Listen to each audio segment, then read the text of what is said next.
All right, and joining us now is, of course, in front of the program, Dr. Fred Hoffman from Mercyhurst University, national security expert. First of all, sir, go Yankees. Have to get a win tonight. Absolutely. Sure. Secondly, we heard from Iran right now and Israel, and there's sort of this back and forth that's going on as far as a war of words going on, strikes. Break it all down for us, or where do we stand right now in the ongoing war? Well, I think it was inevitable that there was going to be some sort of Israeli action against Iran. The question was what they were going to hit, how hard they were going to hit. And if you look at the way they conducted this operation, they avoided civilian population centers. They didn't go after, it wasn't like a decapitation strike against Khamenei, right? But what they did was they basically deprived Iran of surface-to-air missile defense. So the thing is, if the Iranians respond again, the Israelis could basically come in unscathed, as they did in this strike, right, and do what they want.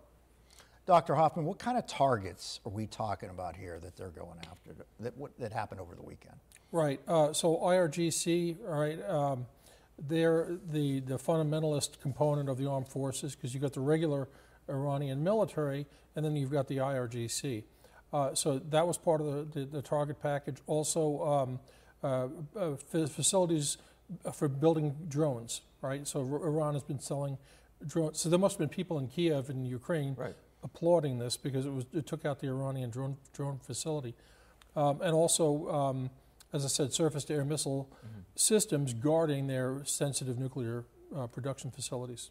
Doctor, we heard from Prime Minister Benjamin Netanyahu earlier today, and he said this, I want to get this right for you, sir. We severely damaged Iran's defense systems and its ability to export missiles.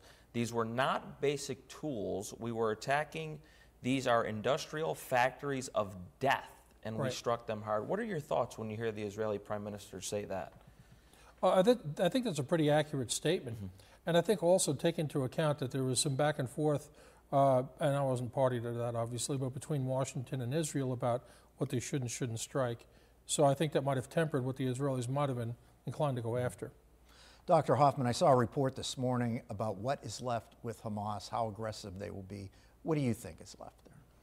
Well, there's definitely something left, and part of the problem is the population, I mean, from childhood on, is just taught to hate Israelis. I mean, it's hard to fathom unless you've been... seen those cartoons and things like that. Oh, yeah, absolutely. Cartoons, propaganda, the whole bit. So, you know, this is a challenge. So you've got Hamas members and you've got Hamas supporters. And obviously, even if somebody was not inclined to support Hamas, when you've been attacked as they've been now, that tends to sort of get people motivated to support Hamas. Doctor, where does the United States stand right now? What's the United States' strategy when it comes to Israel, Iran, Hamas, everything that's going on in that conflict, sir? Well, I mean, the challenge for Israel is it's a small country, but it is a liberal democracy, and we have our close ties with them. But they're surrounded by enemies, and they've fought, you know, war after war against them. Six-front war they're fighting, he said, yeah. Yeah, so, I mean, and now they're fighting against, you know, Hezbollah in Lebanon, they're fighting against Hamas, they're fighting against Iran.